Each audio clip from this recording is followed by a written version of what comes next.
Hi, this is Brian Perry with Perry Home Solutions. I'm here today with the illustrious Paul Krasker. He is the real estate attorney that we recommend and refer to our clients, and he is the one that actually keeps us out of trouble as well. Paul has been practicing law in the area for quite a while and is considered one of the sharpest legal minds in Palm Beach County and South Florida in general with regard to real estate.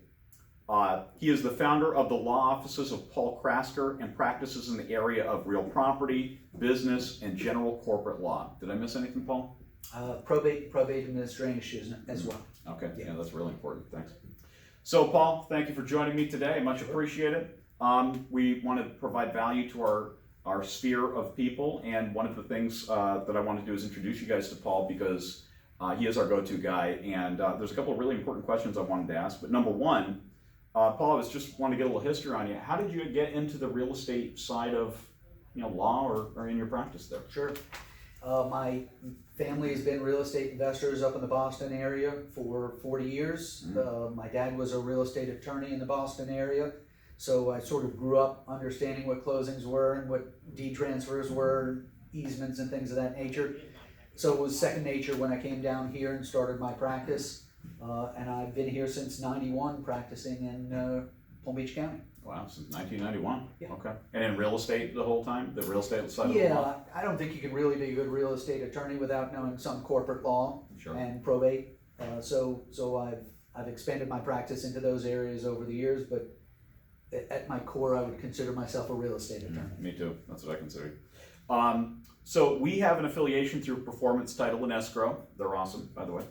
And I wanted to find out from you what it is that you feel sets Performance apart from all the other title companies that exist in this area. I think one of the things is that we work with agents as partners, not as vendors. So we're there, consider ourselves on the same side of the table with you, in a lot of circumstances embedded into the offices with you. And our success will be your success, and our failure the same way will be your failures. So we strive for 100% close rate. We strive to make sure that if there are issues, we spot them early and come up with creative solutions. One of the different things about Performance Title is there's an attorney affiliation there. I was a principal in the entity from its start, and am still involved as an affiliated attorney. So when things start going sideways, either in negotiations or on title issues or in closings, people can reach out to me and we come up with the solutions that make sure that the deals close. That's actually really huge, because I've certainly reached out to you many times, and you've been incredibly helpful. Thank you. And I think you've answered this to a degree.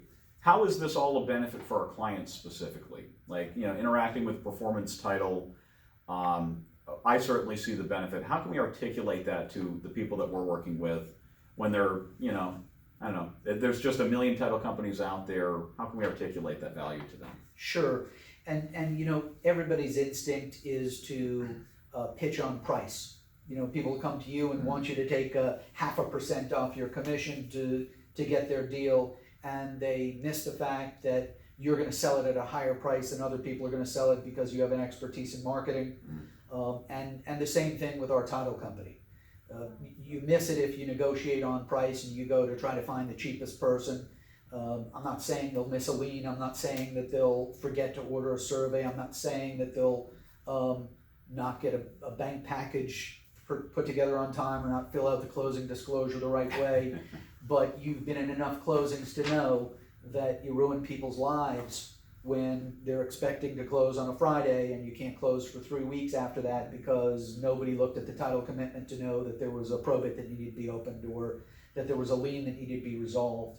And those are the kind of things we strive ourselves on. So for people who want a commitment that the deal's going to close when the deal needs to close and that they're going to get professional services from their title company, those are the type of clients that we want to work with, and we work with them on a repeat basis. I gotta tell you, I've seen that more times than it really should. And even though I agree with you, is the cheapest option the best? No. Our performance title and the fees they charge are extremely reasonable. I would not call them high at all. Yes, we do have people call us up and ask us to reduce our closing fee by $100 to get the deal, and I think to myself, it's focused on the wrong thing. We do check every year to make sure that we're in the center of the marketplace and that we're not too high or too low. But we want agents and we want their clients to know that we do a great job, that we know what we're doing, that they will have no surprises. We can't tell everybody that every deal is going to flow perfectly. Our real benefit is when it doesn't flow perfectly. Anybody can close an easy one. It's the tougher ones that you need somebody like myself or like Performance Title to step in and be on the same side of the table as them and work to have it resolved. 100%. Yeah, I've absolutely found that to be the case.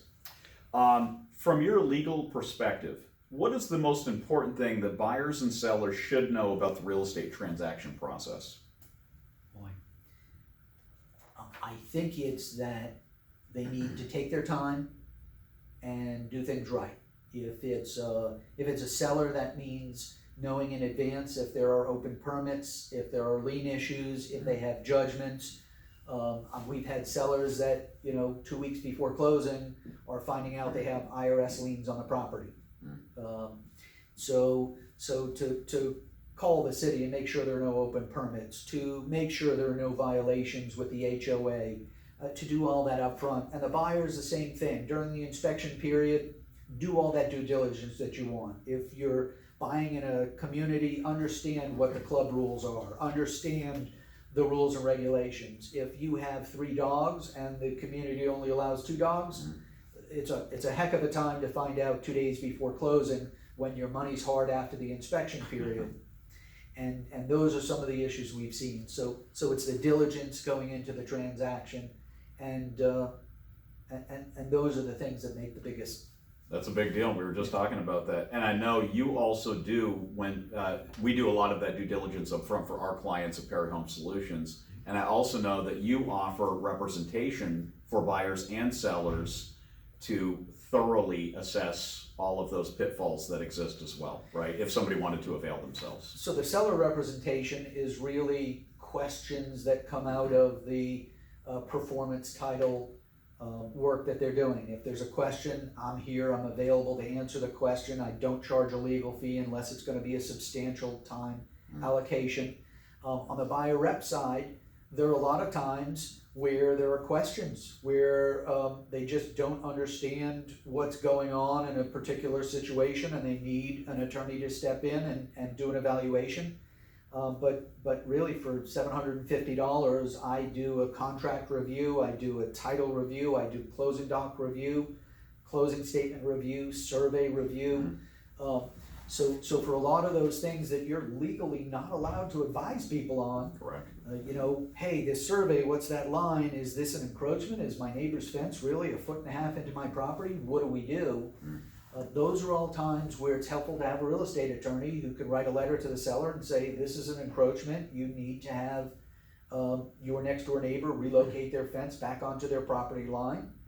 And we're not buying this property until that happens. 100% agreed. And just to be crystal clear, so when somebody uses performance title, they get the benefit of your expertise in the background when it's necessary, right, to a large degree.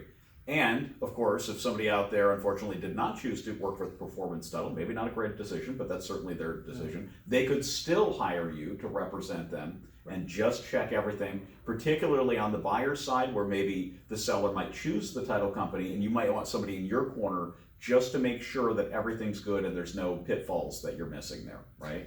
Yeah, I tell people that 80% of the time the other title company will do a great job and just everything will flow and there won't be a problem and you didn't need me and all I was an insurance policy. Right.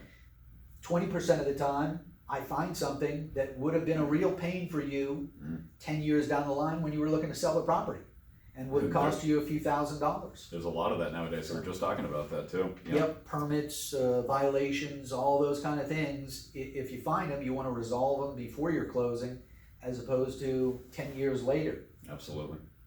And last question, Paul. So I'm actually here meeting with you today because me and my family are actually doing estate planning with you and your firm. And I know that's a really valuable service that you provide to your clientele. Why is estate planning important? Why should people consider this, and all that? So if you're new to Florida and you're moving down here, you do want to domesticate your estate plan. If you have an estate plan up in New York and it has different laws and different rules, and it says it's governed by New York, you're not living here, and you should be governed by the Florida law. The benefits of doing a will in Florida are that you can waive the final accounting, and you can waive the requirement of a bond for your personal representative. As opposed to New York? As opposed to if you don't have an estate down here, if you don't have a will down here and you have to open up a probate down here because this is where you died, then you're gonna have to post a bond and you're gonna have to do a final accounting. And those two amounts alone could be $5,000 to $10,000 depending on the complexity of your estate. So it's helpful to have an estate plan in Florida if you're a resident of Florida. Those are two benefits that you get from signing a will. But in general, and especially for a young family like yourself, it has less to do with money and more to do with your children. You care greatly about your children, and you want them to be cared for, and you want the right people to be surrounding them and protecting them. And that's what an estate plan for young people is about. And for older people, it's about making sure that their assets go to the people that they want them to go to. And to try to avoid the time delays and the expenses associated with the transfer of assets. Awesome. Okay. Well, thank you very much for sharing, Paul. I appreciate it. We're going to include Paul's contact information in the video that you're looking at now, and so they can reach out to you if they want to avail themselves of your services. Okay. Thank you very much, Paul. A pleasure.